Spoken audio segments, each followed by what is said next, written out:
All right. Good evening, everybody. Okay. All right. Good evening, everyone. Uh, I'm chairing tonight, and I'm going to use the gavel to bring this meeting to order.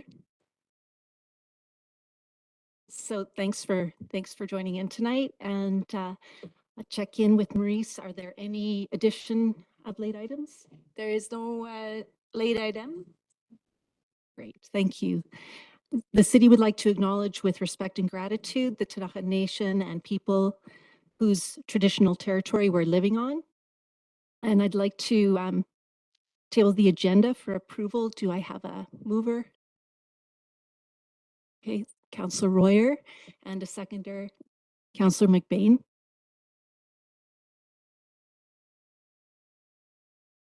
And a vote. Oh, we're voting on the agenda. Okay. All right, let's vote on the agenda. Everyone in favor? Going ahead with the agenda.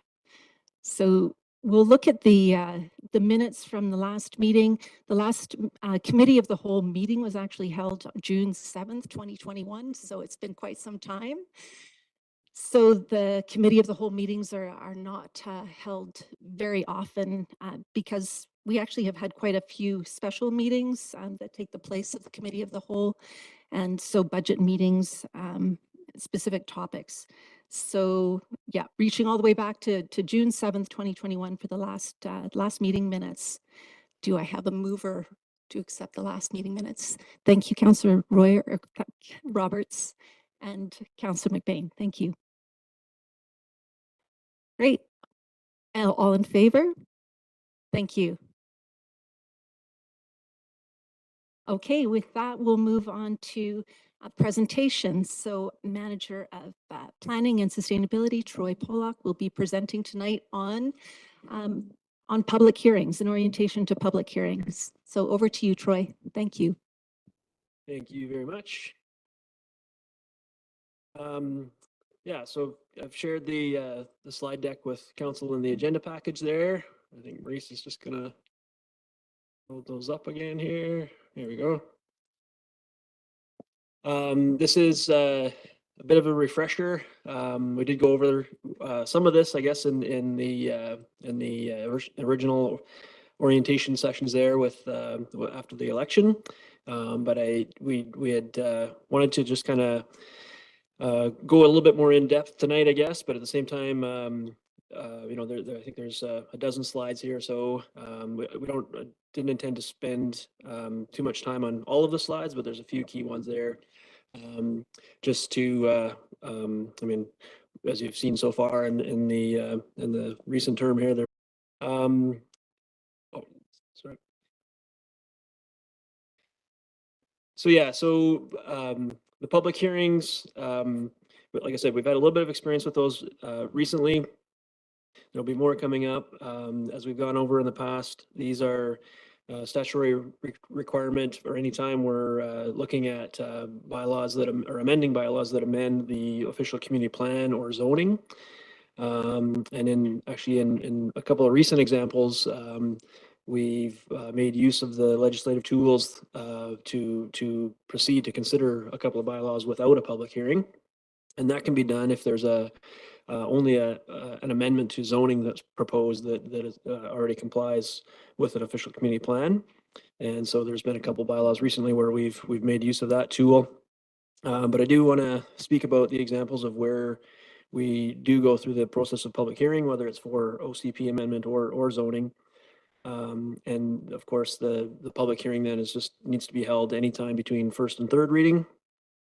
And the key purpose or intent for the hearing is just to make sure that council has an opportunity to hear from any affected persons in the community that feel they're affected by that bylaw, and make sure that they have an opportunity to present their views and be heard prior to a decision being made on the bylaw.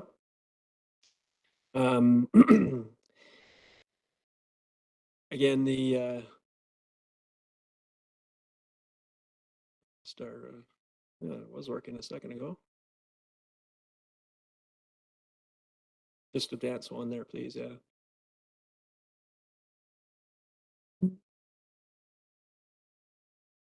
It's froze up on us. Oh, there we go. There we go. Yeah, now we're good. So again, just due to the nature of land use bylaws, whether that's official community plan or zoning, they're they're restrictive in nature. So the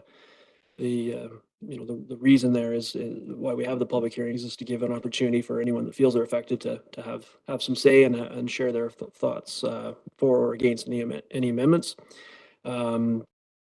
That being said, anytime someone applies to amend a bylaw, there's no obligation by council to go through to a public hearing stage or even give first reading of a bylaw. We've touched on this in the past.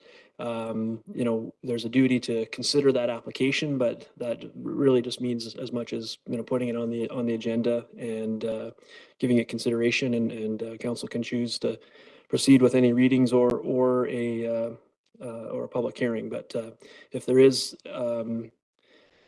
like I said, unless it's the example where it's a zoning amendment that complies with the official community plan, and that's at council's discretion to confirm and verify, then that bylaw would otherwise need a public hearing before it can be advanced to final approval. So yeah, just the main point there is that council may refuse to proceed with any application to amend its bylaws.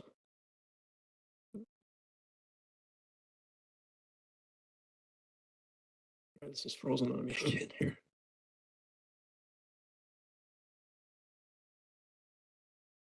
Thank you. Again, anytime that there's a public hearing that's set, we schedule that hearing by resolution of council. Prior to the actual hearing date, we must give notice of that public hearing. And there's some legislative requirements there that we meet each time, and that's to give published notice of that hearing in the local newspaper, mail notice to property owners within a 50-meter radius. That distance does vary from community to community. It just depends on what's set in their own bylaws. In our case, it's a 50-meter radius. And that's any time where there's a bylaw that affects the use or density of 10 or more parcels. If it's an example of when council had adopted the wider housing affordability and availability amendments, that because that's so widespread and far-reaching and affects almost all properties, that there's no requirement to give individual notice on those ones there. So, and then notices are also posted on our notice board, and we also, in addition, add to our city websites just so that, and we refer in the notice to where to find more information about any proposed zoning amendments that's on the city website there. Again, just multiple bylaws. This happens fairly often, especially if there's an application that is affecting both the OCP and zoning amendment. We normally have both bylaws mentioned in the notice and can be considered at the same public hearing. The notice contents do give instruction on how to provide comment, how to share comment, make sure that council hears those comments. So those can be by written submission in advance of the hearing. And then any verbal submissions must be submitted during the hearing. And so we often, sometimes get people calling our department or staff in advance and wanting to kind of relay their comments through staff, and the instruction given to them is, if you want to give that in advance, you'll have to put it in writing. Otherwise, you'll have to participate in the hearing to give a verbal submission there, just because we can't be relaying, the same message that way. So. And again, I think if you're approached by members of the community they're looking for that instruction, you can even just direct them to the website or to the planning department to kind of get that information and how to provide their comments. Again, so yeah, so the so during the hearing, council is there to hear from anybody that feels their interests are affected by that proposed amending bylaw, and that we have an obligation to make sure that they have a reasonable opportunity to be heard, either by verbal submission at the hearing or written submission in advance. Sometimes we have the question of, well, how do we know who's affected? And I think that the best answer to that is it's not up to staff, it's not up to council to decide who is affected. If somebody wants to share their thoughts on a proposed amendment or a proposed bylaw, then we should hear them out and then hear what they have to say, and then as elected officials, you have the the duty to consider that submission, weigh it on its own merits about whether or how it applies to the bylaw and how much it might impact your decision. Again, just the complexity of some of these land use issues can make it difficult to define in advance. So we don't make any distinction in advance. It's like I said, if somebody feels they're interested and affected and they want to share their thoughts in writing or in person, then it's just best to hear them out and give everyone a chance to be heard and consider all submissions that are heard. And there's some procedural matters. We have the chair of the hearing will read out that statement in advance. It kind of sets the rules, I guess, or just the expectations for how input can be shared. So typically that includes setting a time frame, asking speakers to state their name, their address. That's important just so that so you can make that determination of how you feel they might be affected by that bylaw. There's time limit for them. Try not to attempt to restrict their submission in any way. There is occasionally some times where you sort of hear the same message from multiple speakers, and that can get a little redundant after a while. But at the same time, it's important to let them have their chance to speak, and perhaps they'll have something to add and contribute there. Oh, sorry, that's probably me. Sorry. The other thing we talk about is just I guess encouraging good behavior at the hearing, discouraging applause or other expressions of emotion during the hearing.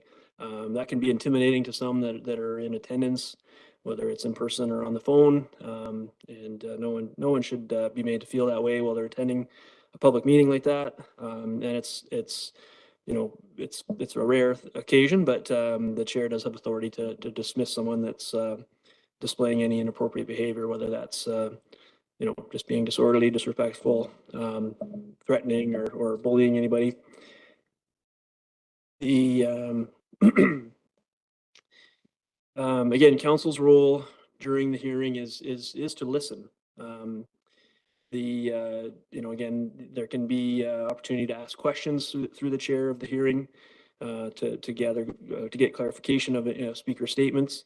But just being very careful not to debate those comments that are being made, or debate the merits of a submission during the hearing. Again, the whole idea there was to maintain a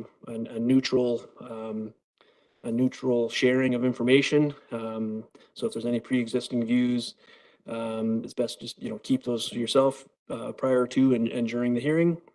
Avoid making any statements about how you intend to vote on the bylaw. I know that can feel kind of strange because you're leading into the hearing. You literally need to have approval of first reading to get there. But each reading isn't necessarily an indication of how the final decision will be made after the hearing.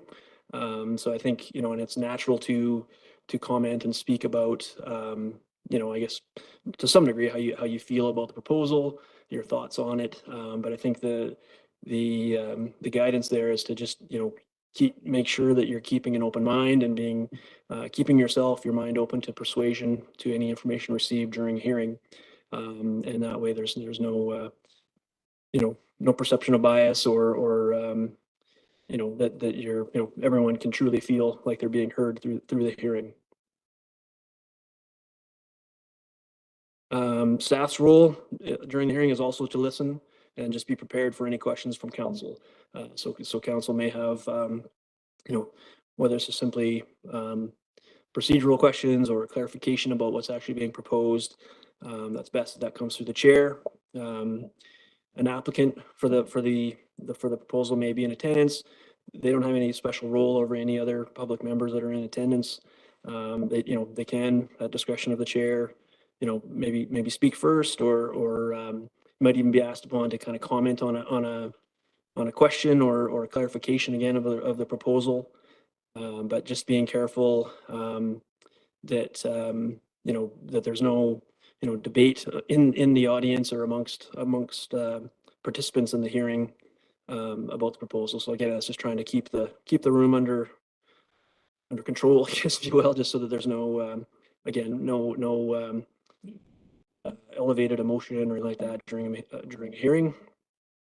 Important thing to remember that a public hearing, typically we hear from everybody, and then the hearing is closed, and we proceed with the other items at the meeting.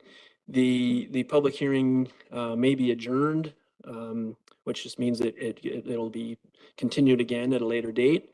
And we often have, in preparation for a hearing, we often have kind of an alternative date in mind. If council's, if there's a lot of submissions and there's just not enough time to get through it, and council feels like they want to adjourn and continue that hearing at a later date, that can be announced and decided during the hearing.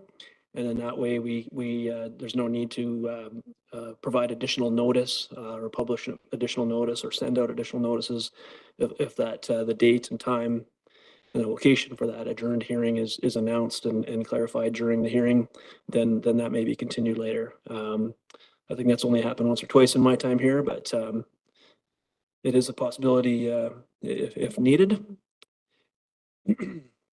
Yeah. Are you suggesting that?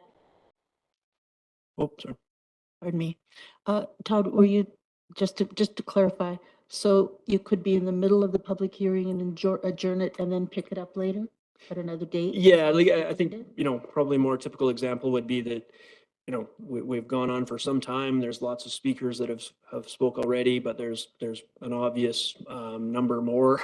Yeah. And if it's Not I don't know what the time frame would be, but if it's just been too long and we feel like it would be more effective to continue that at another date and time, then that would be a real good step to do. Yeah. Okay, thank you. Yeah. Once the hearing is closed, once we've heard from all the submitters and there's a decision by council to close a hearing, then there can't be any new information submitted or received by council on that bylaw. So and that's sometimes a reason for why you might want to consider adjourning. If there's, if parts of the submissions, again, if there's many submissions where we think we just can't get through it, or if we feel like there might be more information coming from, say, the applicant or other commenters based on just kind of how that hearing has gone, then it can be a good practice to adjourn and resume at a later date. And if there's going to be some time between closing the hearing and final decisions on the bylaw, the longer time in between there can lead to, that risk of council receiving new information. It does happen from time to time in the past where people, maybe they were away and didn't get their submission in advance or whatever, and they'll want to find their opportunity to speak to a matter, and we'll have to say that that hearing is closed and we can't be taking any more submissions. There's a summary report prepared of each hearing that's available and part of the public record. It has happened from time to time that a counselor may miss a meeting, miss a public hearing because they're absent from a meeting, and generally they shouldn't vote on that bylaw afterwards if they weren't at the hearing. But there is provision in the legislation that allows them to vote on that if they've received that summary report of the hearing. So again, just after a hearing's closed, then council may decide either at the same date later in the meeting or another date to proceed with the bylaw. So obviously after a public hearing, there's at least two decisions or I guess at least one decision to either proceed with usually third reading. Bylaw can be defeated at that meeting or at that decision point, or it can be adopted. It can even be, there can be some alteration of the bylaw as long as that doesn't alter the use or increased density, change in density provisions in a bylaw. And that the legislation is clear that if there's any amendment to that effect, then we need to start over and have a new public hearing and make sure that everyone has a chance to speak to those changes. But if there's minor minor text changes or clarification of text that can happen after a hearing, as long as it doesn't alter the permitted uses or range of density there.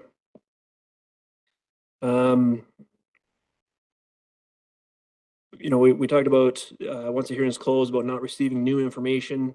That doesn't mean that you're limited in your decision at third reading or adoption based only on the information at the hearing. There will have been other information that you'd received to date, and that's still all to be considered in your decision. So that includes any of the submissions received up to and including the public hearing. Any of the content from the official committee plan, the policy and objectives laid out in there, staff reports and recommendations, any information received around the financial implications or comments from external agencies. So those can and all should be part of your range of factors considered in the bylaw. And then just to wrap this up, again, the idea here is to just help. The purpose of the hearing again is just to help council make sure they're getting that sufficient information, that range of information that to help you make appropriate decisions on any proposed amendments. Enables public to see that they're feel that they're involved and council's acknowledging that input and their right to participate in that decision making. And then I think a real key message here is just, and this is again why we're here tonight, is just importance of consistent process and just limiting the the inconsistencies from meeting to meeting, hearing to hearing. Try to make sure we're consistent in that and not minimizing or just avoiding any perception of unfairness or bias or impartiality through that. Through the hearing and leading up to and following the hearing. There is potential for legal challenges of a bylaw. We've, knock on wood, we've been quite lucky or fortunate over the years that we haven't seen that, but we do know what happens in other local governments where, it can be procedural matter or it can be a perception of bias or something that happens. And that can be, sometimes we say, well, worst case scenario is we have to redo the public hearing and redo the bylaw. But the timing of that can come, really much later after a decision's made around a bylaw. It could have some significant cost implications for an applicant or for the city itself, just depending on the context there. So that's all I have for slides there. If there's any other questions or comments or discussion. Thanks, Troy. Open to questions. Sandra? Todd, could you remind me, just trying to find it here and I'm not doing well. How old is our OCP?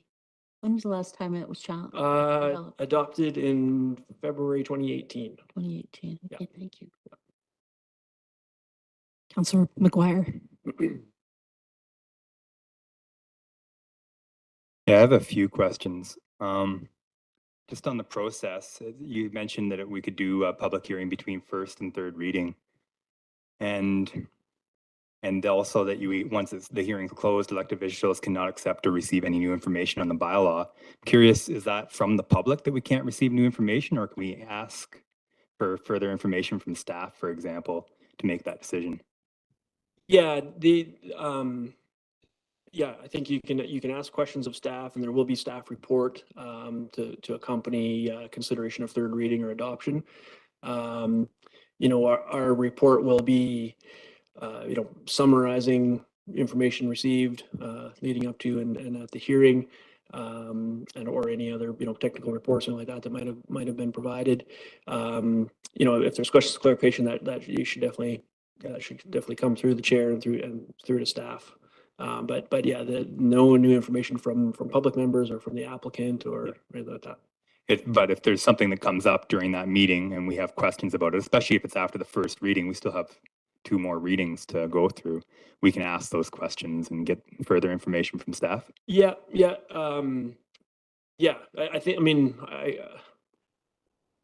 I can see where that could be potential where I guess depends on what we're looking for, I guess, right? So if I don't know if I can think of a scenario off the top of my head, but if there's something there that you know, again, might be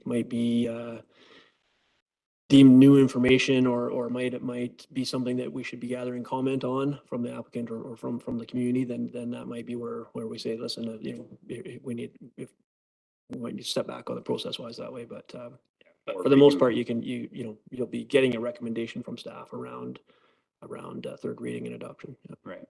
Okay.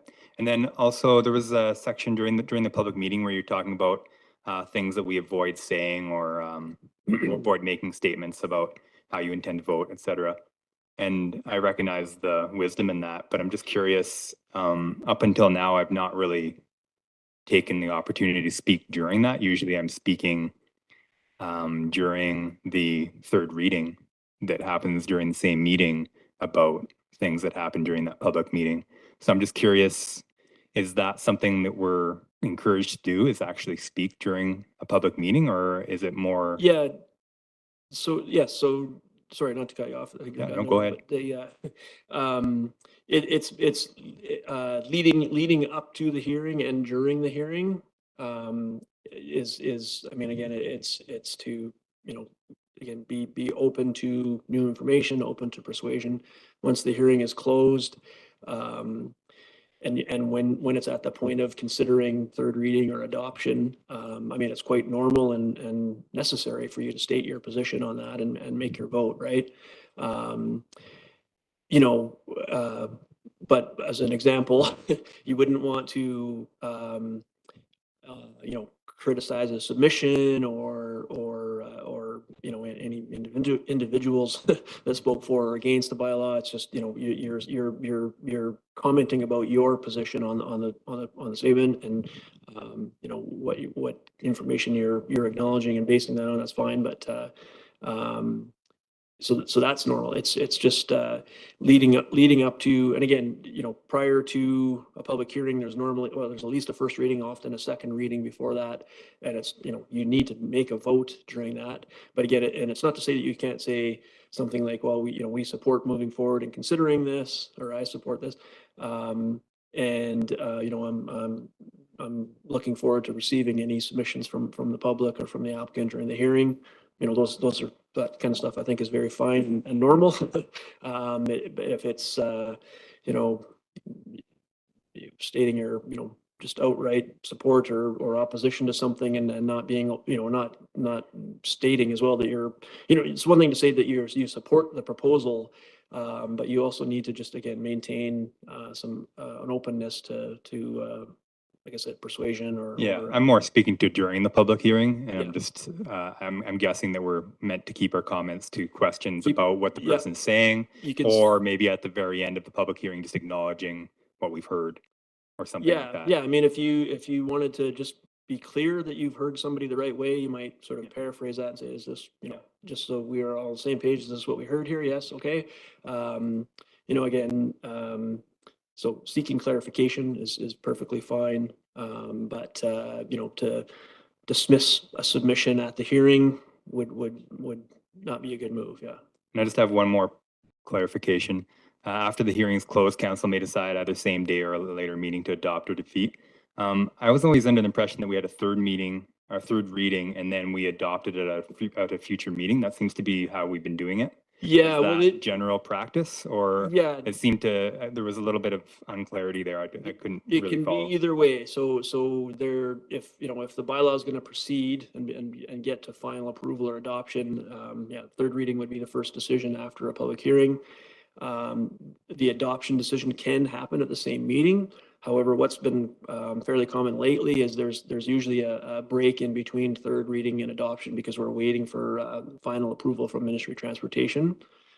Usually we, you know, well, pretty much in all cases, if there's approval required from Ministry of Transportation, then we, once the bylaw is first reading, we give the ministry notice of that bylaw, and then it's received first reading.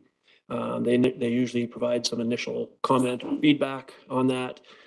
They may say something, you know, in some cases they need a traffic impact assessment or something like that. And so their final approval will be waiting and subject to that. But by legislation, if their approval is required for that, then that must happen between third and final adoption. So usually leading into that, we have some indication of, whether they have general support or not for that. But yeah, if there's a case where that's required, then we need to wait. Adoption needs to wait till we have that in between third and adoption. Okay, thanks. Thank you. Over to you, Mr. Mayor. Yeah, thank you. I guess it's a comment more than a question. At pretty much all of the public hearings that I've attended, both not only our own but the regional district public hearings as well, the public tends to want to know details, very specific details of what the project is about, down to construction details.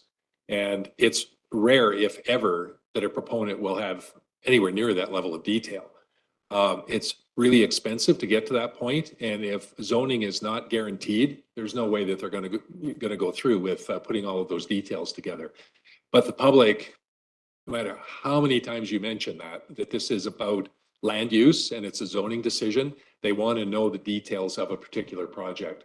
And as I said, it's very rare that will be available. Mostly it's concept, but even the concept is subject to change once the land use is approved. So I don't know if you want to make additional comment to that, Troy. Yeah, that's a good point. And we've talked about that in the past. I think very often, we do often ask for conceptual plans or development plans from an applicant if there's a development proposal related to that zoning change.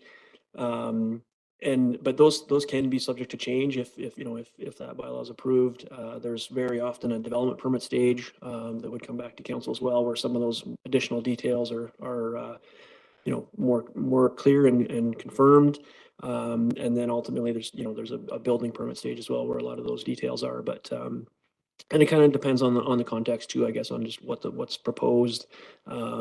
Again, it might just be the range of uses being proposed or permitted by that zoning, and so their proposal might fit one aspect of that zoning, but there might be other uses or other development plans that might also come out of that. But it just kind of depends on the context, and those are good discussions to ask of staff, or questions to ask of staff during those proposals. Yeah.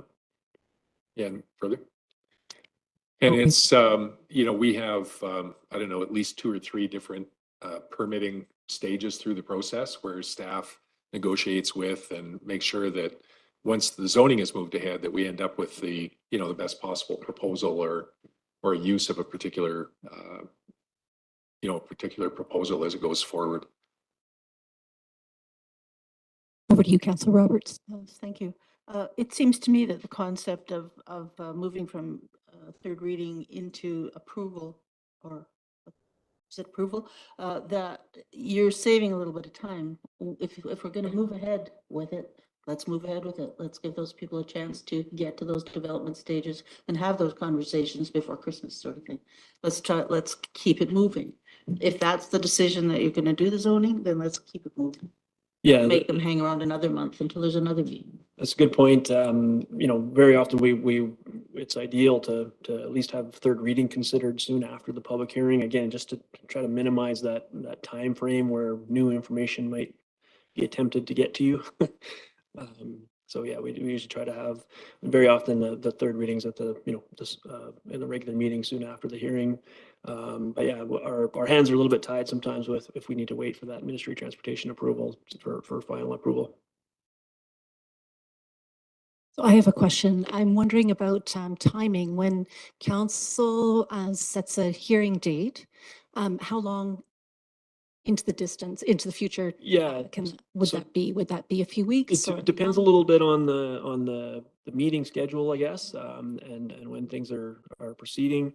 But very often there's, from the date that the decision is made to proceed to public hearing and to schedule it, there's usually, at least 3 to 4 weeks in there. So it usually skips a regular meeting, and then it's at the second regular meeting after that. There can be times when there's a special meeting date set for a public hearing. And, we've used that in the past if we anticipate, large numbers of participants that might make sense to just kind of have a standalone meeting. Sometimes we've used committee of the whole meeting dates and have it changed to a public hearing meeting instead.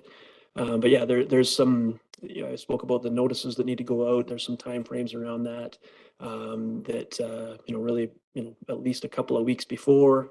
And so just the time frame for us to be able to prepare and get the notices together and make sure we're not missing any steps or anything. It usually results in about a month between setting the date and having the hearing. Yeah. Thank you. And so generally, would you say it would be like a Monday night, kind of the timing that would be generally? Yeah, I mean, typically they're at the start of a regular meeting, of a regular Monday night meeting. But they can be, I mean, it's up to council to decide. But in some cases, if we're recommending a special date, then we might have a range of options for council to pick from or whatever. Yeah. Great, thank you. And not seeing any other questions, so I'm just going to ask another one here. It's I'm just wondering, when people are wanting to present, would they need to sign up beforehand, or how would that be set up? We haven't done that. Some local governments do that kind of pre-register sign in. Typically, we've just announced the time and date and some information on how to submit in writing in advance. But otherwise, it's what we've been doing is kind of a hybrid system, typically, where it's the telephone call-in details are provided in the notice and on the website and everything, so that people understand how to do that. But doesn't require any pre-registration other than just to call in, 5 minutes before the hearing or so, just to get set up for that. So. Great. Okay, so it would I would be say- kind of a hybrid model where people could also present online. I'm just thinking about low barrier, Yeah, inclusive I kind think of. that's, we just always just be in person only, but I think that's an area I think has been really beneficial to have the call-in potential that, like you said, if people, are just short on time in their schedule, whatever, and can't make it all the way into City Hall to participate, they can call in from anywhere. Or, if they've got any kind of mobility or accessibility challenges or just not feeling great, we'd rather not have them here in person. We'd rather have them at home calling in for sure. So that's definitely a Great. good I key think benefit. that makes a big difference for people, especially when, people can be quite intimidated to come to sure. the front of a big And stage. yeah, exactly that. It helps to minimize the chance for, overly emotional. You go ahead, Mr. Mayor. So at the sometime after the beginning of COVID, we changed the procedure by law to allow for hybrid. And I think general consensus was that's ongoing now. I don't think there's any desire to go back to the way it was before. So for written submissions that would come in, say, to the public hearing event, would that be different than the way that letters come into mayor and council? Is there some specific way that they need to be addressed to get to the public, be considered in the public hearing? Yeah, well, yeah, and those instructions are always made clear in the notice wherever it's available. They're provided, either mailed out or published or posted at City Hall on the website, whichever. And they have the standard options. They email it to planning@kimberley.ca. They can drop it off in person during regular business hours or through the mail slot after hours. They can fax it in, they can mail it in, they can do all those options. And we encourage them to, so, sometimes, like I said, there's more than one public hearing at a meeting. So if it's, a comment about a particular thing, usually you can tell from their submission, but we try to make sure that they put the subject line or on the envelope or whatever the case may be, which bylaw it's for or which proposal it's for. Yeah. Just to clarify, the submissions that are related to the public hearing, they are the ones that are received during the notification period. So any correspondence prior to the public hearing will be added to the agenda as it comes in. And as soon as we start, like we have a public notice, then we'll start attaching those publications Yeah. to the public hearing. So a question in regard to that is that the submissions to date and right up to the point where the notification is open for the public hearing, is all of that correspondence then compiled in some way and linked to the package, like some summary or, you know, numbers, that kind of thing, information from that? Is it summarized in any way? Not typically. You know, if someone had provided previous written correspondence, written submission, and they asked me about, you know, do I need to submit comment again for the public hearing? I would probably say, yes, you should, if you want to, you know, add to your previous submission or make sure that your previous submission is heard as part of this hearing, it's best to resubmit or submit again to the public hearing. Yeah. Thank you. You bet. Mhm.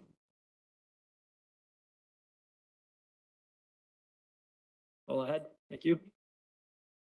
Yep. Okay. Thanks, Troy. And we'll go on to reports and the council code of conduct. And there's a recommendation that the committee of the whole receive the report from the corporate officer dated today's date with respect to a council code of conduct for information and discussion purposes. So, okay. All in favor? Great, thank you. So with that, I'll hand it over to Maurice to present and lead the discussion.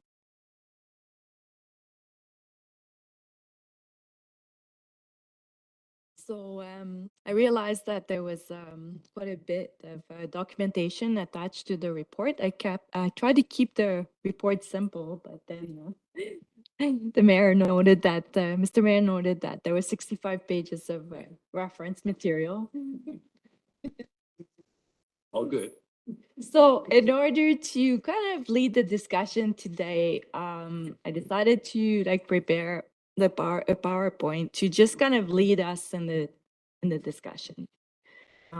So that at the end of tonight, we might have a better idea of how we're going to proceed with this.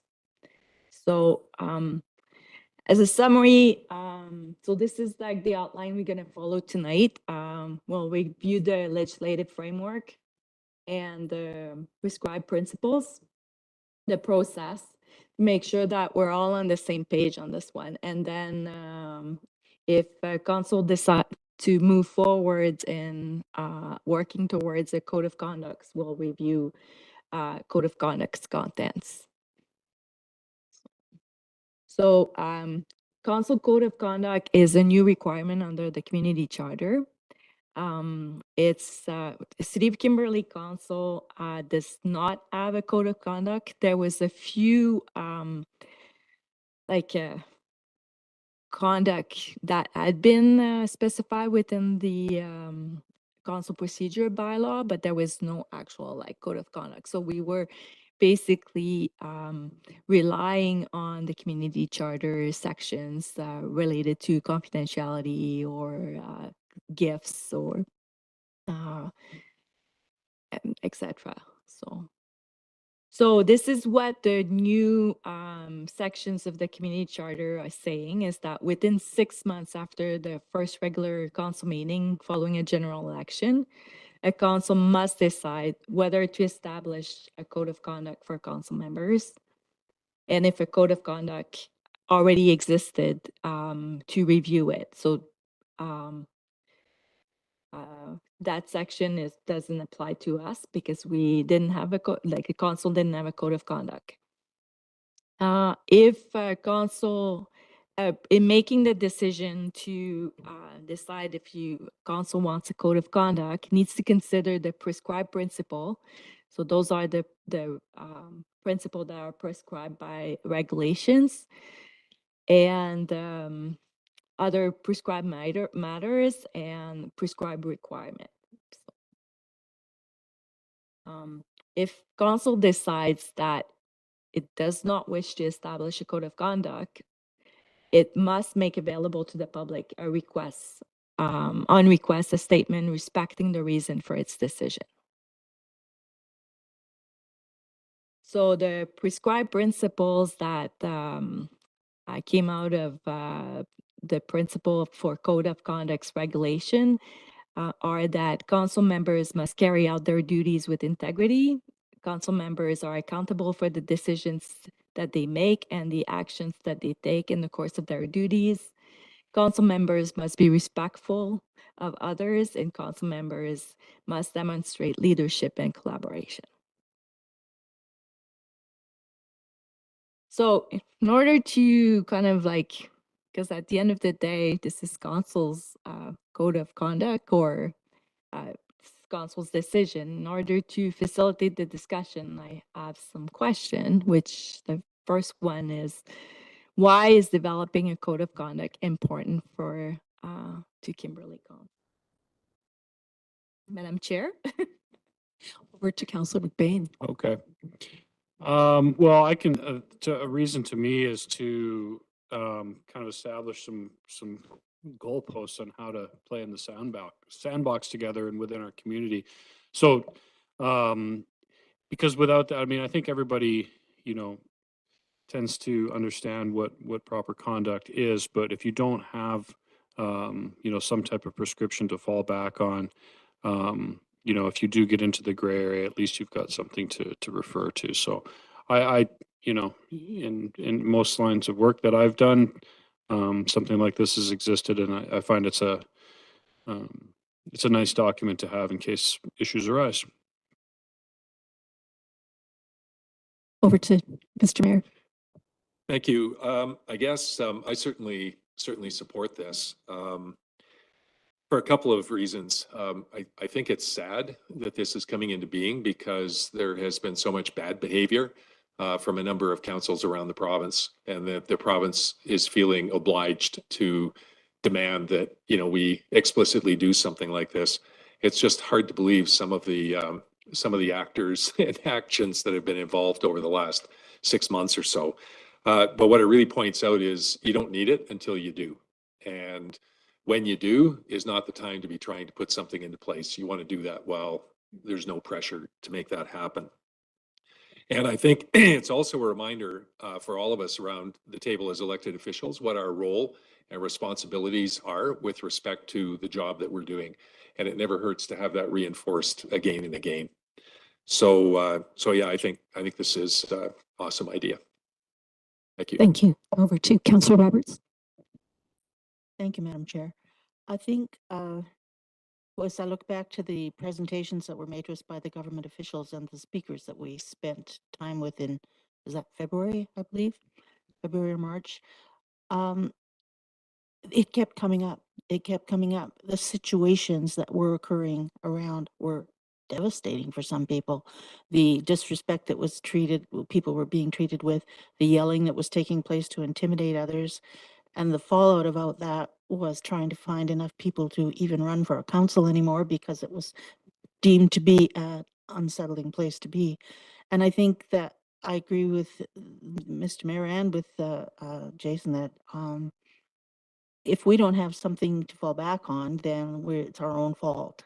And I really think that clearly defining it allows us or the chair to be able to say, excuse me, but this behavior is not acceptable according to our rules of behavior, and let that already exist. I was really taken aback by, and perhaps you recall as well, some of the events that they related that were taking place in our neighborhood, if you will. And they were kind of scary. And I'm thinking how lucky we are here that we haven't chosen to act like that. It's been my experience in this council chamber that everyone has been extraordinarily respectful. And that's our norm. But all it takes is one bad apple to show up as a councillor one of these days and trouble begins. So I'm in full support, 100% support of the idea. Thank you, Councillor Roberts. Over to you, Councillor Dunneback. Yeah, it's nice to have a datum line to measure off of and to refer to, and to have everybody's input together to build that is really an awesome foundation, so that we all build something that we've done together, I think. And so we don't know the limits on either side, if you will. I think it's a good idea. Thanks, Councillor Dunnebeck. Over to you, Councillor Royer. So I think the community expects us to act accordingly and professionally. And I think the code of conduct is a great way to have a starting point and a finishing point. I think it's a fantastic idea, and we should definitely proceed forward. Councillor Royer. I'll speak.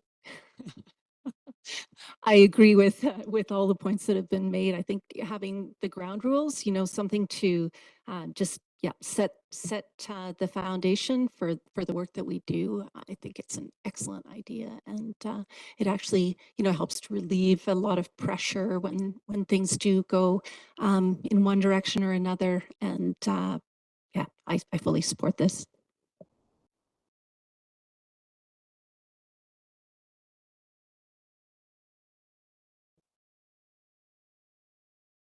If there's no more comments, then I'd like to move the second part of the motion, which is that we direct staff to bring a council code of conduct policy for consideration at a regular council meeting prior to the May 14th, 2023 deadline.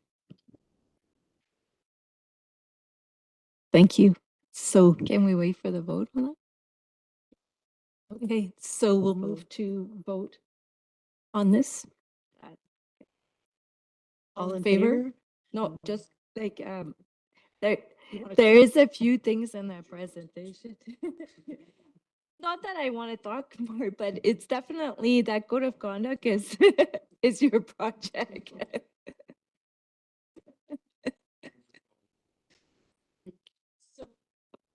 So let's we're in support, and we'll turn it over to Maurice to provide a little more depth about process around this. So next question. You're not off the hook. So what are your key objectives in developing the code of conduct? Over to you, Councillor. I think Roberts. firstly is recognizing the requirement to where the line is with regard to being respectful, how we need to treat each other, and feeling as though as a group, if someone is disrespecting another, that we have the freedom to speak of it. And in other words, if a councillor decided to berate the chair, that others of us would step forward and say that was unacceptable, so that we as a group feel as though that conduct is inappropriate. Thank you, Councillor Roberts. I'll say my thoughts on key objective is really having a mutual understanding amongst us as we kind of work through that process of what the words mean when we use them. What does that mean to each of the individual members on council, and so that we can recognize really easily when something is not between the lines, so to speak. So I think that the actual process of working through this is really important. To you, Councillor McBain. Yeah, I think for me, just the key objective is making sure that the principles are laid out in a clear and comprehensive way so that there's as little gray area as possible. And then I think the other key objective is kind of what everybody's alluded to here is what the mechanisms are for, lack of better words, calling out bad behavior and, the potential consequences of that. I think just making that clear should be an objective. Thank you, Councillor McBain. Okay. Over to you, Woody. Yeah, I think that something like this sets out guidelines for working together and being able to have diverse ideas and collaborate and have conflicting views and still be on speaking terms and at least hear each other. And I think that allows us to make better decisions because we're not stuck in our own little vision of what things are supposed to be like, we're open and listening to each other. Thank you, Councillor McGuire. Yes, over to you. And it kind of goes back to what Don said. The nice part of what I feel right now, when I'm listening to everybody speak is, we've kind of been doing this, like to what you said, Woody. I mean, listening and, all walking out of here, and when the decision's made, good, bad, or otherwise, in the past council I was on, in this current council, we've had disagreements, but nobody's ever walked out of here with any hard feelings or any disdain for fellow council members. So my comment is to just continue on with that, regardless of what happens in this decision. Thank you. Over to you, Maurice. Oh, Mr. Mayor. Yeah, just I think one comment, kind of the wrapping around all of this is for us, I think, as a group to remember that our job is governance, and that whatever comes of this, one of the goals needs to be about creating an environment that is conducive to the best possible governance we can have for the community. Thank you. Over to you, Maurice. I'm trying to. Okay, so the question I've heard already from the motion that was put on the table that sounds like you would rather have staff prepare the code of conduct and be submitted to you for consideration, but there's other ways of doing that. So it could be that staff coordinates meetings of councils that you would discuss and draft your code of conduct yourself. The staff drafting the code of conduct and bring it back. If that's what we're doing, we're going to use the model code of conduct that was provided in the documentation and use some example from other municipalities. And the third option would be to actually get a facilitator or a consultant to come in and have the discussion with you. So what are your thoughts on that? Over to you, Councillor McBain. Okay, well, what I'm comfortable with is, I think it's probably just what I'm used to in my own work is seeing a draft plan and having some time to be able to go over that and to provide some commentary and suggestions, what have you, within that document or whatever mechanism we decide to collect that feedback. I think something like this is important enough to take a little bit more time. A lot of times we're asked to review reports that come in, and then we have dialogue about it, and then we vote yay or nay. Something like this is, where we're working together to try to build something that we're all going to be utilizing as a tool. I think makes a lot more sense to have some time, have a chance to have that input, see what everybody's input is, digest it, and come to consensus that way. Thank you, Councillor. Thank you, Councillor McBain. Mr. Mayor. So it's always easier to edit than it is to create, especially when you've got a diverse group around the table with jobs and a whole lot of other time commitments. I think we will be able to move a little more expediency, given that we have a deadline here of May the 14th or whatever it is. That's not a lot of time, but like we're talking 3 weeks here. So we have a template for best practices. I have read through that template, and aside from being a little bit long, I think we can maybe be a little more selective on some of the pieces, but at the end of the day, it was a pretty awesome template. And I don't think we need to, get an out. I don't think we have time to do anything more than, have staff create that and then have us consider. Thank you. Over to Councillor Roberts. I agree with that. I really feel the same way. I said, why would we recreate from all of the existing codes of conduct that exist? I would like ours to feel a bit Canadian. If that means we have to be a bit nicer, I'm okay with that. But if we could get the bare bones of it in a nice sort of setup that we could maybe adapt it to how we feel about it in our small community. And I think that's a good place to begin myself. And it might just be a lot easier for staff to kind of pull the best practices together and gives us a chance to kind of bring our own experience to the document, and maybe we'll see a way to tweak it a little bit. Thank you, Councillor Roberts. I agree that having staff prepare something and bring it to council for council to take the time to, shape it a bit to our own needs. I think that would be a really, effective, efficient use of our time.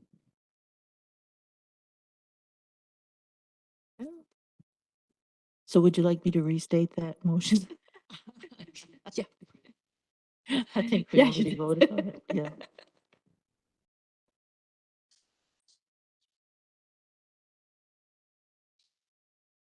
So are we all in favor then? I think the motion, like the motion was voted on, and from what I have, you were all in favor. So, but I think though, if we can continue with those questions, that's just gonna help me narrow down, Yeah. the scope of what you would like in the code of conduct. So one of the questions that came out from the companion guide to the model bylaw was that, do you feel that you would need more training and education prior to moving forward with approving a code of conduct? So the legislation, sometimes the community charter is a bit vague. It said, consider a code of conduct. It doesn't say to have it approved. It does say that, like, you're having that discussion. And that staff is documenting that you had the discussion about whether or not you wanted a code of conduct. Oh, comment from Councillor Payne. Oh, you like, Madam Chair? I gave it over to him.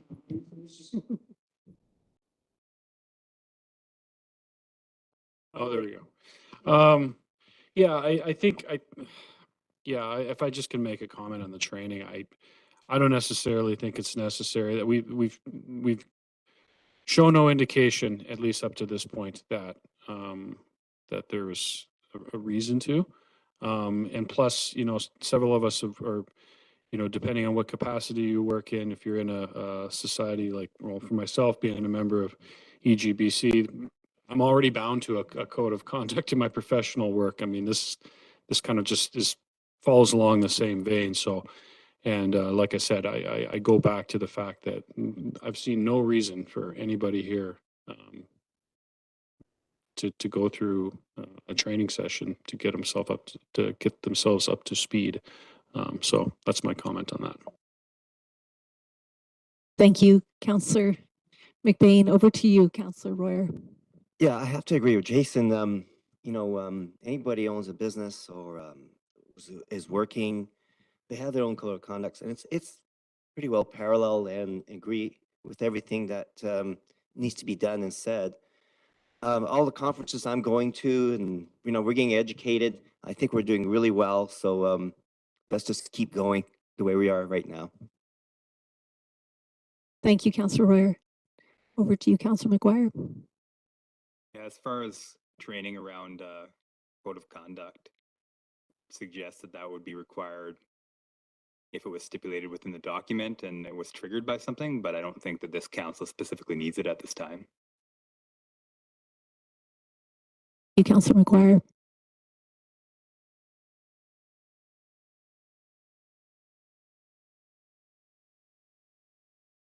I have to say I agree.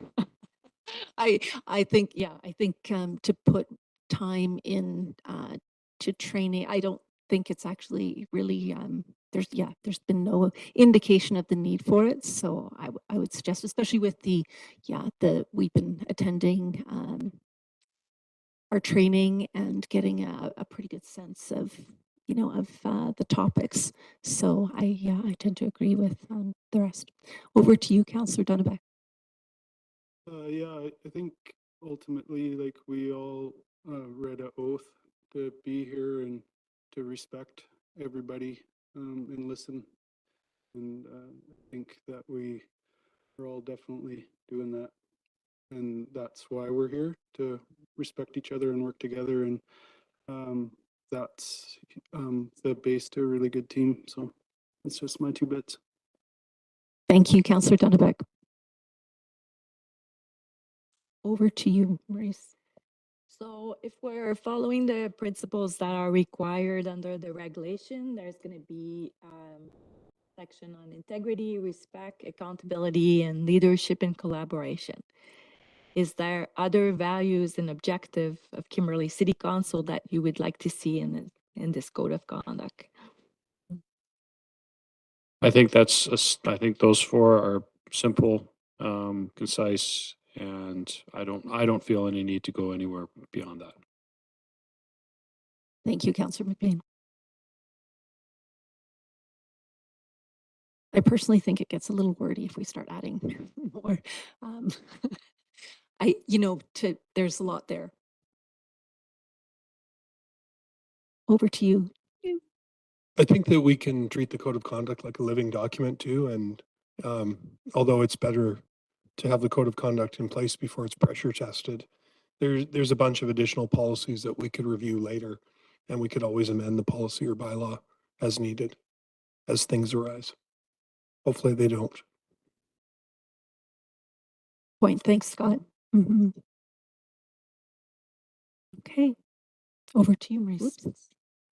So, preference for the type of document, we could do a policy or a bylaw. Policy is usually approved by a single resolution at a regular council meeting. Easier to amend, might work better with a living document kind of approach. Bylaw requires 3 readings and adoption, which means at a minimum two meetings. Councillor Roberts. I would speak up for the policy based on what Scott had to say, the living document, the ability to edit from time to time. I think when you think about why would we change our code of conduct as long as we're all behaving ourselves, we might hear of examples of things that have gone on where if we look at our code of conduct, we'll realize we wouldn't have been covered on that.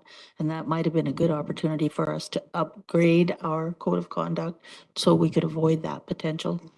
Because that's, other than something happening here, we'll be hearing about other things that have happened that we may not have thought of.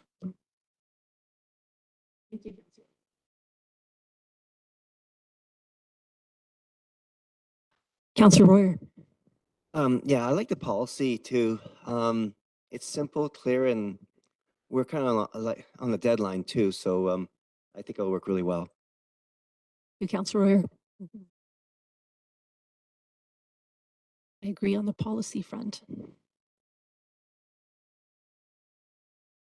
So policy it is. Okay. So the scope and applicability. So is it for council only or council and committees? Currently, our council procedure bylaw applies to both council and committees. Councillor McBain. I think I'd like to keep it just council only, but certainly as a counselor, part of a committee, you carry that council code of conduct with you, exclusive of what the other folks on a committee may do, if that makes sense to anybody. I think that's what I think would be best. Thank you, Councillor McBain. Mr. Mayor. Yeah, pardon me, I totally agree. I think that, I mean, that's what this is for, is elected officials, and, our responsibility and behavior as elected official, but it also speaks to under what circumstances, and that's for anything we do in representing ourselves as elected officials at the city, not just in meetings, but behavior in everything that we do representing the city. Thank you, Mr. Mayor. Councillor McGuire? I agree.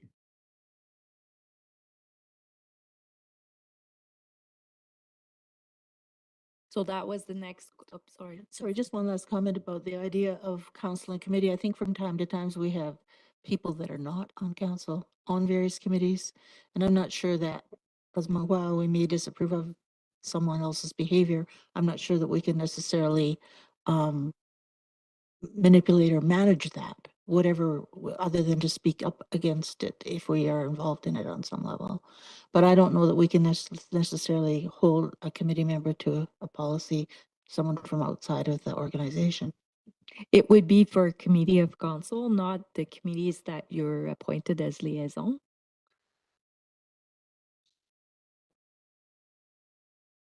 This one, but this one is a special one. But for example, Board of Variance would be one. I was going to add, we will be setting up an accessibility committee. I don't anticipate fireworks with that, but I think that it's nice to give committee members a copy of the code of conduct and say, you know, please, this is how we guide ourselves as elected officials. Can we all agree that this is how we'll conduct ourselves in committee meetings? We don't have a lot of committees right now, but that could change as we evolve through the term.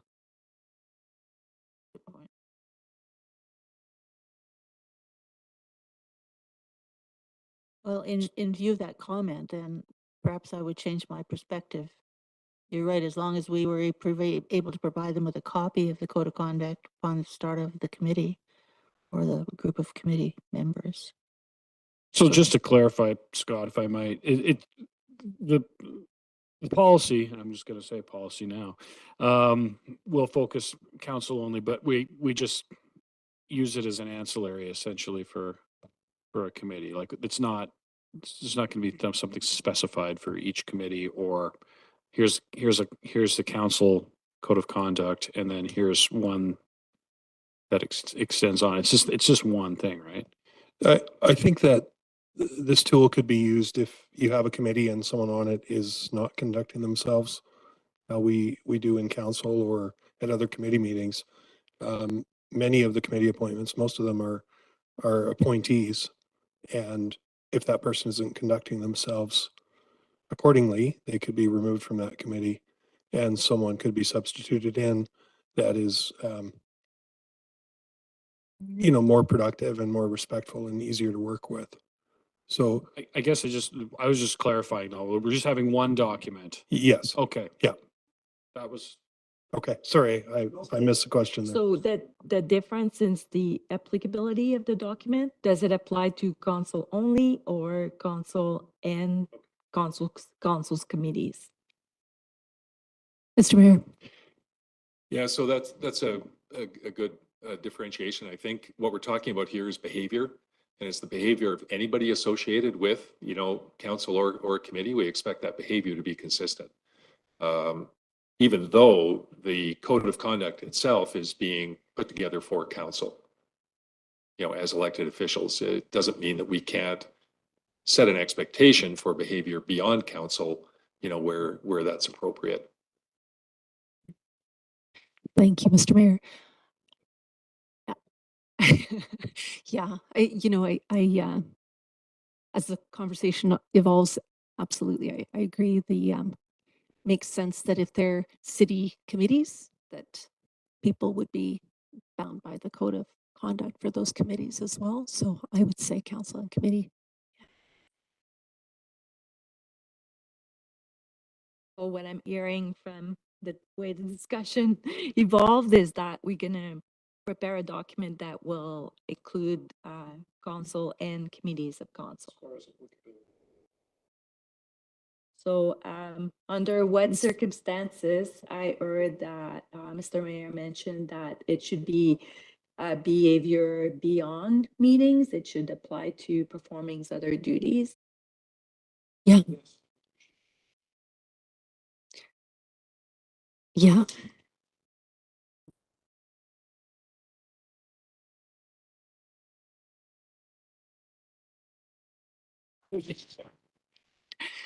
Mr. Mayor.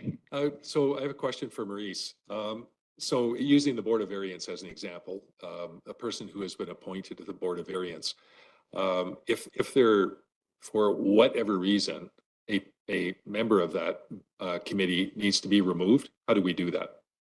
So right now we don't have a mechanism. So that's why like applying the code of conduct to committees could be a good tool because we could have that enforcement within the code of conduct.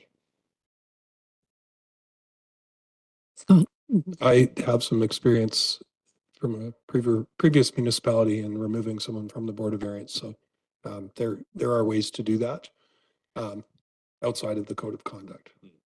Yeah.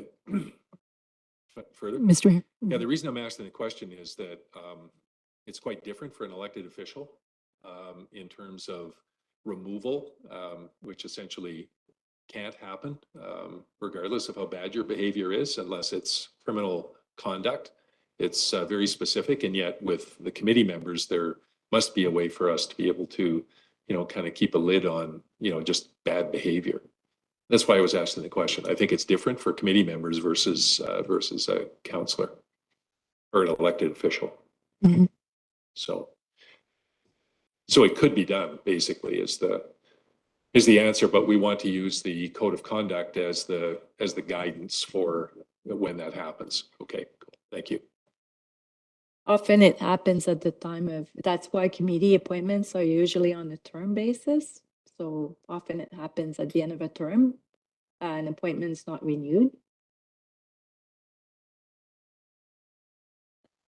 It just occurs to me that the difference in having the code of conduct applied to the committee and having that mechanism be clear up front is that we also have that educational piece of having the code of conduct there out in front of people rather than having to work through the back and use a mechanism that is like the stick versus the carrot of education and saying this is what the expectation is up front. So it's really clear to everybody.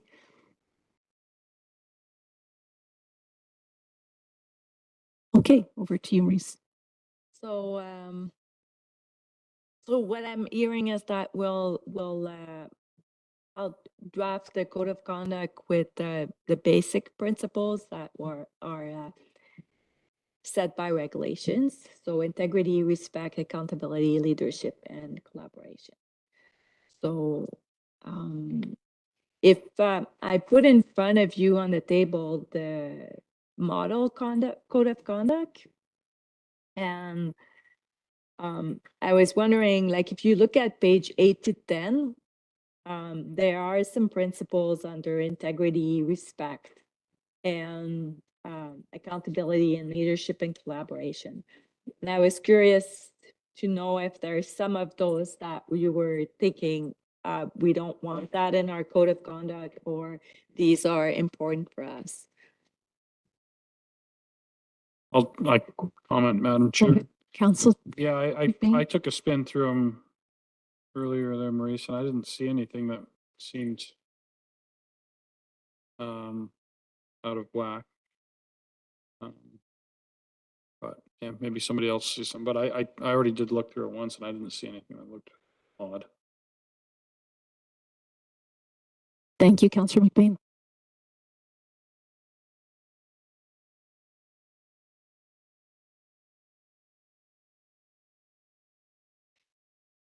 Mr. Mayor. Make the comment. I wasn't going to, but eliminating any one of these with the way they're worded, would imply that you don't like apple pie. And I'm not sure that there would be any percentage in aside from brevity, perhaps, but it all makes good sense. That's a really good point.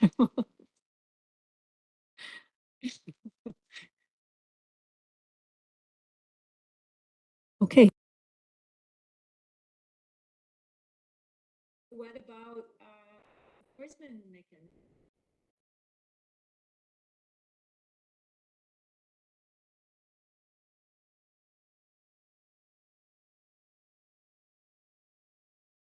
I think this is where when we were talking about training, well, I guess that's more in the response type of thing. But I feel like that could be in there, in here somewhere. Like if you were given, a verbal notice that you weren't adhering to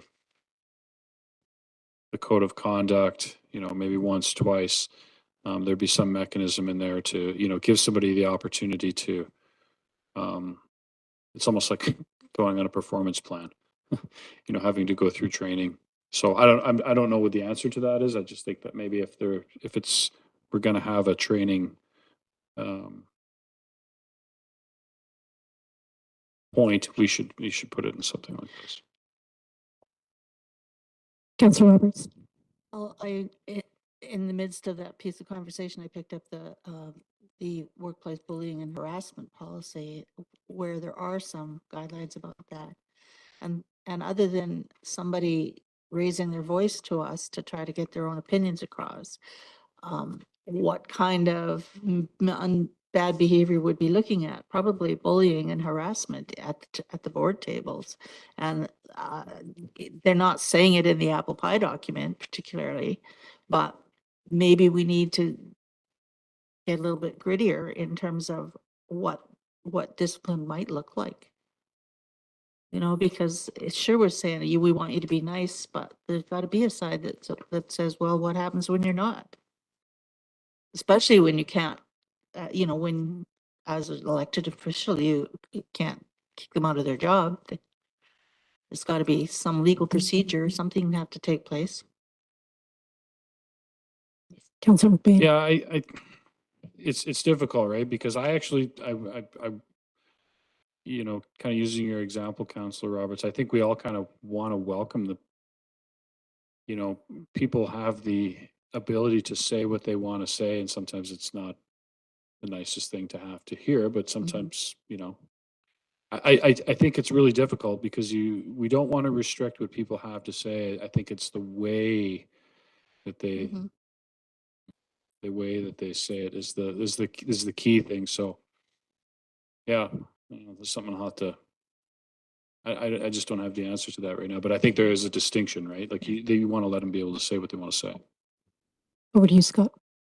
I'm reluctant to give too many recommendations tonight because council's doing great work, but while we're all eating apple pie together and the conduct has been exemplary in the 10 years I've been here, maybe the enforcement mechanisms are something we could look at a future pass. This policy will come back every year or two for review. And if we find that we need this this policy to have teeth, we could review it at this time. But this is where the code of conduct gets quite complicated, and we don't have a lot of experience with bringing in third party or investigations, things like that. So I would recommend we try to get the base policy in place, and if needed, we have a look at some of these other options when we review the policy.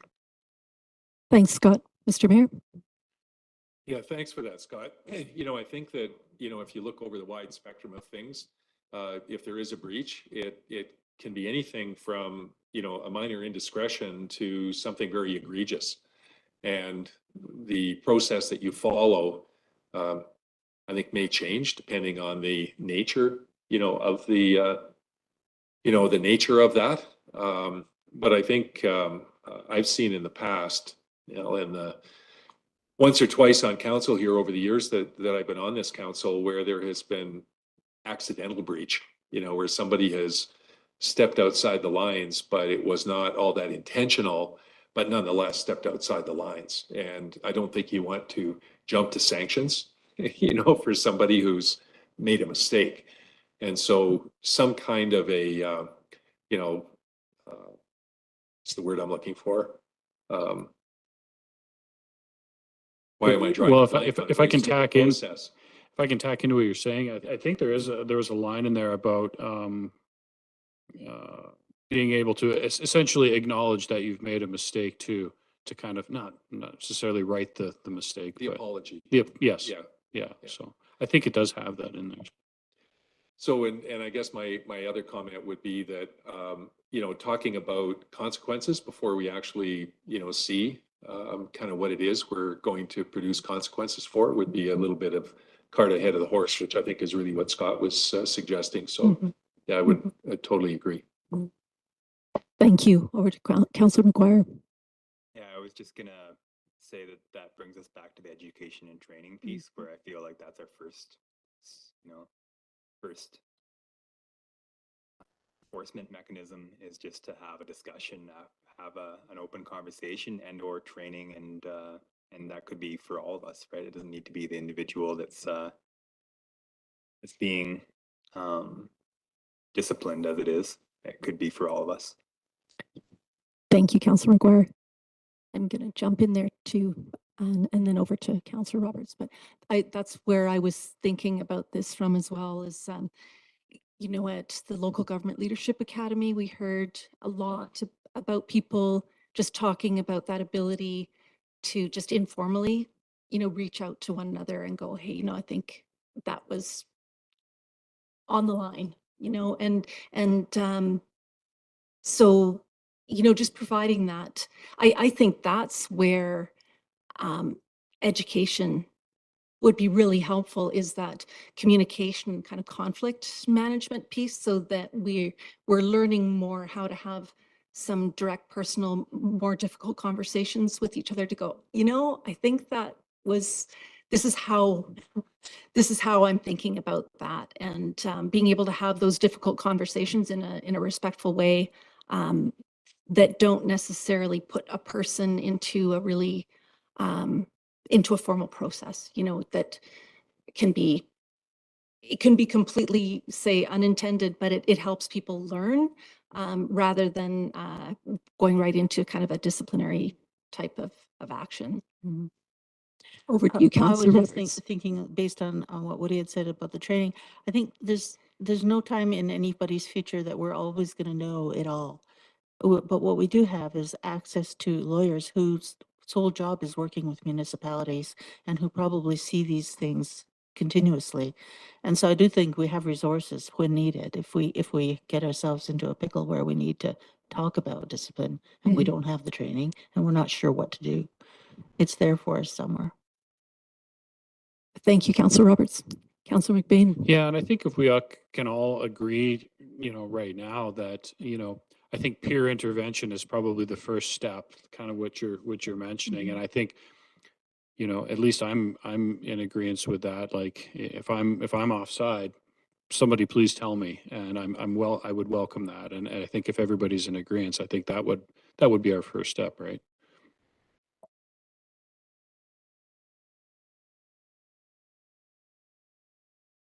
Okay, thank you. Over to you, Maurice. Okay, so there's also some optional additional policies. They could be about communication, they could be about personal interaction, or about how information is handled, or about other matters. So around communication, there is use of social media by members, and all members communicate as representative of the local government. You want just carry. Councillor McBain. I suggest, in the spirit of Scott's recommendation before, I think we just kind of stick with the basics for now, and maybe morph things as things go down the road, just given the time factor of trying to get this knocked out. That's just purely a suggestion. Thank you, Councillor McBain.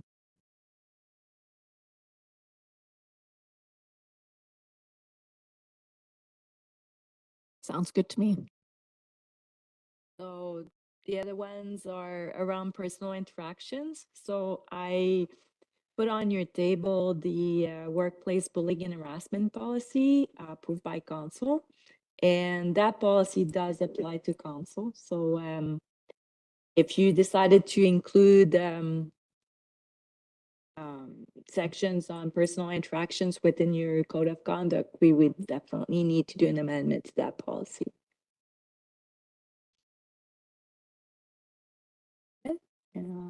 Yeah. And our information is handled that would be consequences related to confidential information, retention and destruction of records. The city has a policy that says that we are following this, like the retention and destructions guideline from the Local Government Management Association. So, and that also applies to council. So we'll do, as time goes on, we'll do a bit of training on that.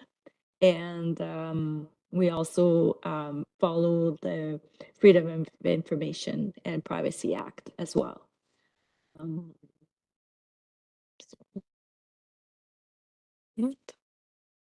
And the last one. So there could be also subsections on retention of local government and intellectual property, personal use of local government resources, receipts of gifts and personal benefits by members of council, and provisions of remuneration and expenses. We do have the travel policy and the council attending conferences policy that applies to you, as well as the bylaw related to your remuneration. That's all I have for Roberts? So if I come to council and there's a jacket here waiting for me, is that considered a gift? Am I going to have to take that into my income if it's not a gift? You don't, because we made sure it wasn't over $200. Thank you. Councillor Royer? So I just have a question about code of conduct, and I've gone to 2 conferences, and the first one I went to talks about this. And my question is, once the policy is in place, from my understanding is we have to sign it. Is that correct?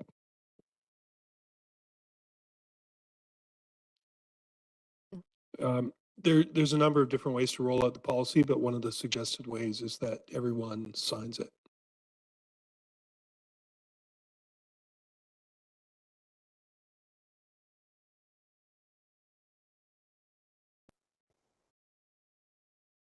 You also have to approve it as a group, as council.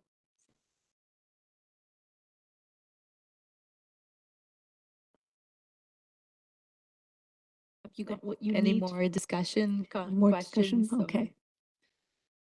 No, it looks like the discussion, we've had full discussion.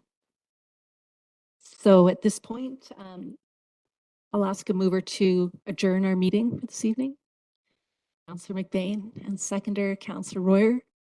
Thank you. We'll adjourn for this evening. Oh, all in favor? We'll adjourn for this evening. Thank you.